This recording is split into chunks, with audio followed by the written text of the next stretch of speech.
पिछली मरतबा हम लोगों ने सपोर्ट वेक्टर मशीन या एसवीएम पर अपनी डिस्कशन शुरू की थी। ये भी एक क्लासिफिकेशन एल्गोरिदम है जो कि बाज़ का ज़्यादा पावरफुल तरीके से नॉन लीनियर कॉम्प्लेक्स फंक्शंस को लर्न कर सकता है। अपनी वो डिस्कशन आगे बढ़ाते हैं।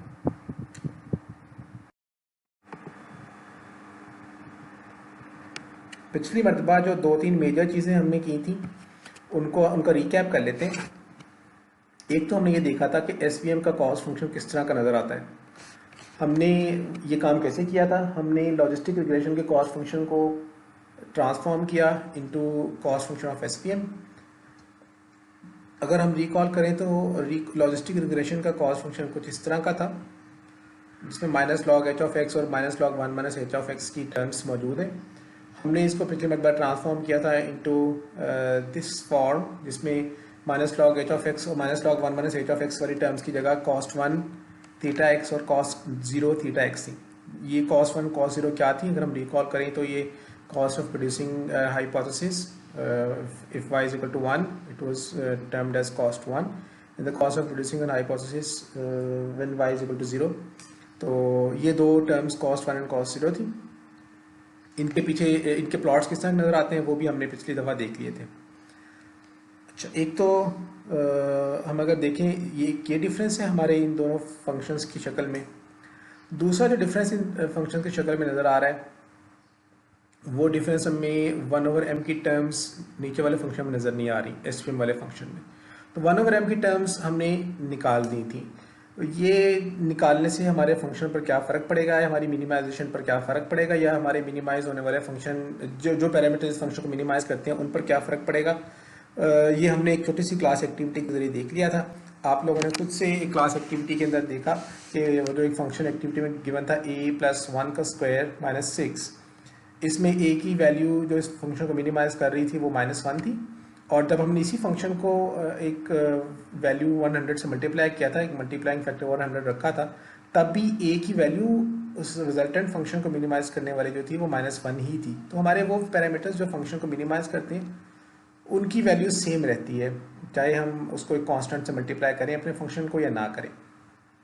तो इसलिए हम 1/m को अगर निकाल भी दें तो हमारी जो मिनिमाइजेशन पैरामीटर्स होंगे उन पर कोई फ़र्क नहीं पड़ेगा कि जिन पैरामीटर्स ने इस फंक्शन को मिनिमाइज करने हैं उनकी वैल्यू वही आएगी।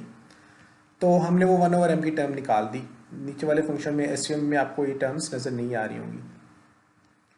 तीसरा जो फ़र्क नज़र आ रहा है वो रेगुलराइजेशन पैरामीटर की लोकेशन का फ़र्क है। लॉजिस्टिक रिग्रेशन के केस में लेमडा एज रेगुलराइजेशन पैरामीटर इस्तेमाल हो रहा है और एसवीएम के अंदर वो सी इस्तेमाल हो रहा है रेगुलराइजेशन पैरामीटर। हमने ये भी देखा था कि किस तरह से सी जो है वो लेफ़्ट साइड को के साथ ऑपरेट करते हुए राइट साइड की क्या कहना चाहिए सिग्निफिकेंस या उसका कंट्रीब्यूशन बढ़ा रहा है, और वहाँ पे लेमडा जो काम कर रहा था अब यहाँ पर सी उसी काम को कर रहा है ज़रा डिफरेंट तरीके से, यानी रोल वही प्ले कर रहा है लेकिन ज़रा सा मुख्तलिफ तरीके से प्ले कर रहा है। तो सी का रोल यहाँ पे 1/λ का रोल है, ये हमने देखा था तकरीबन वो रोल प्ले कर रहा है सी। तो ये तीन फ़र्क अगर हम देखें तो ये में नज़र आ रहे हैं। बाकी शक्ल जो है वो हमारे फंक्शन की सेम है। 1/m और लेमडा जो है ये दो चीज़ें हम देख रहे हैं कि 1/m तो निकल गया because it will not affect anything. Lambda अभी भी लेमडा जो है किसी और फॉर्म में मौजूद है, हम कह सकते हैं 1/λ की फॉर्म में मौजूद है, और जो कॉस्ट थी वो ज़रा नए तरीके से ड्रॉ कर दी गई हैं। तो अब ये वाला function subject to certain constraints minimise होता है, उसको हम अभी थोड़ी देर बाद देखते हैं। दूसरी चीज़ जो इम्पोर्टेंट हमने देखी थी वो ये थी कि हमारा हाइपोथेसिस इस शक्ल का होता है। लॉजिस्टिक रिग्रेशन में हमारा हाइपोथेसिस एक प्रोबेबिलिटी दे रहा होता है और हमें उसके ऊपर एक थ्रेशोल्डिंग लगानी पड़ती है। यहाँ पर हमारा हाइपोथेसिस जो है वो 1 ही आउटपुट कर रहा है, if theta T X is greater than equal to 0, otherwise वो 0 आउटपुट करेगा। तीसरी चीज़ वो कंस्ट्रेंट्स हैं जो हमें डिसीजन बाउंड्री निकालने में मदद देती हैं। ये जो ऊपर वाला जो एसवीएम का जो फंक्शन है, मिनिमाइजेशन वाला फंक्शन एसवीएम का, ये फंक्शन मिनिमाइज होता है सब्जेक्ट टू दीज कंस्ट्रेंट्स की वजह से क्या होता है, आपको याद होगा कि हमारी डिसीजन बाउंड्री जो बन रही थी उसके साथ दो डॉटेड लाइन्स भी हमने प्लॉट की थी पिछले मरतबा एक एग्जाम्पल में। वो डिसीजन बाउंड्री लीनियर थी और उसके साथ साथ दो डॉटेड लाइंस प्लॉट की गई थी। जो दो डॉटेड लाइंस थी वो असल में एक तरह से मार्जिन दे रही थी हमारे डिसीजन बाउंड्री को। वो मार्जिन इन टर्म्स की वजह से आ रहा था जो टर्म्स कहती हैं कि ड्यूरिंग मिनिमाइजेशन इन कंस्ट्रेंट्स में रहते हुए मिनिमाइज करना है इस फंक्शन को। ये टर्म्स बताती हैं कि थीटा टी एक्स जब 1 से बड़ा होगा तब हम क्लियरली कह सकते हैं कोई चीज़, या 1 - 1 से छोटा या उसके इक्वल होगा तब हम क्लियरली कह सकते हैं दूसरी चीज़। तो हमने जो मार्जिन वाली एग्जांपल देखी थी वो एक लाइन के साथ देखी थी। इसका मतलब है हमारी वो एग्जांपल जो थी उसमें जो डेटा था वो लीनियरली सेपरेबल डेटा था। तो लीनियरली सेपरेबल डेटा हो तो एक लाइन के ज़रिए हम चीज़ों को डिवाइड कर सकते हैं। और एसवीएम में वो हमने कहा था वो जो बाउंड्री थी उस बाउंड्री की एक प्रॉपर्टी थी। प्रॉपर्टी ये थी कि उसने अपना डिस्टेंस फ्रॉम द एग्जांपल्स काफ़ी ज़्यादा रखा हुआ था, एक ख़ास डिस्टेंस रखा हुआ था, उसको मार्जिन कह रहे थे, जिसकी वजह से हमने देखा था कि कुछ लोग एसवीएम को एक लार्ज मार्जिन क्लासीफायर भी कहते हैं। वो मार्जिन की जो हद थी वो डॉटेड लाइन से अगर आप रिकॉल करें तो उससे रिप्रेजेंट हो रही थी।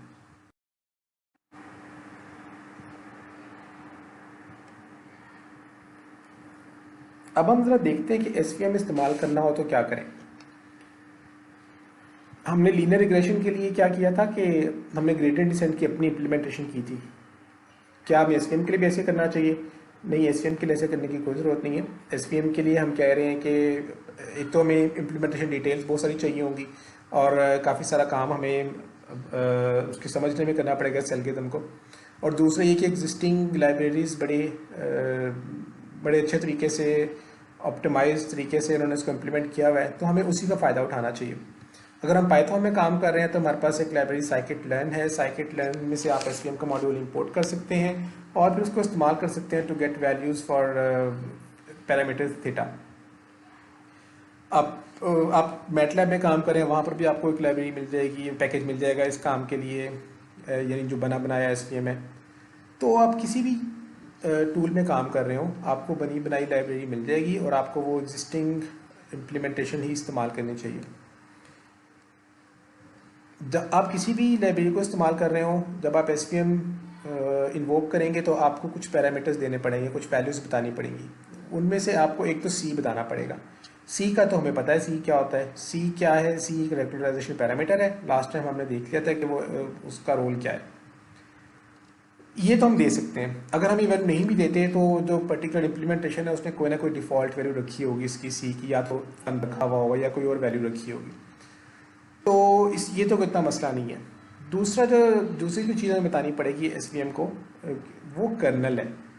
इसका मतलब है तमाम एसवीएम कर्नल मांग रहे होते हैं, कर्नल की वैल्यू कर्नल का नाम मांग रहे होते हैं, कुछ चीज़ मांग रहे होते हैं कर्नल के अगेंस्ट।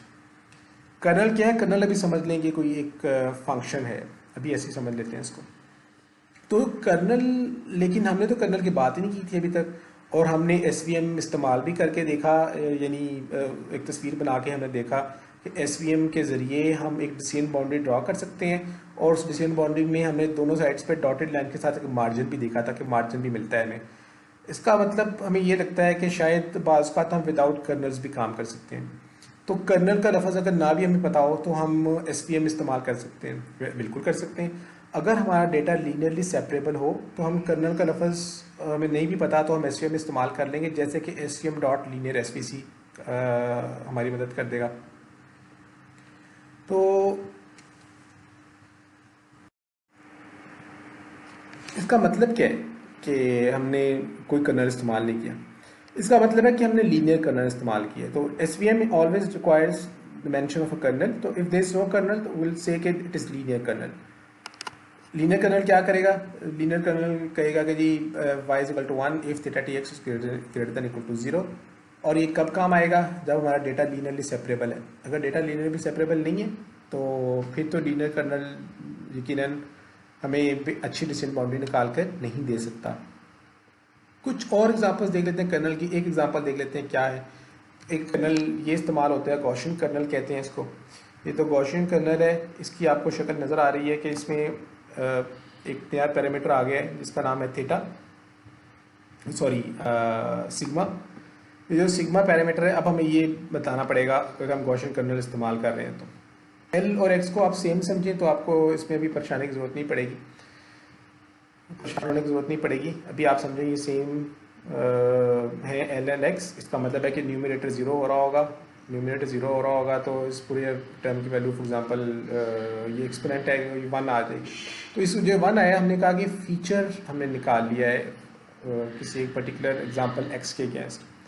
तो अब हम गॉसियन कर्नल को इस्तेमाल अगर करेंगे तो हम मुख्तलिफ फीचर्स निकालते जा रहे होंगे और इन फीचर्स को हम इवेंचुअली इस्तेमाल करेंगे फॉर क्लासिफिकेशन।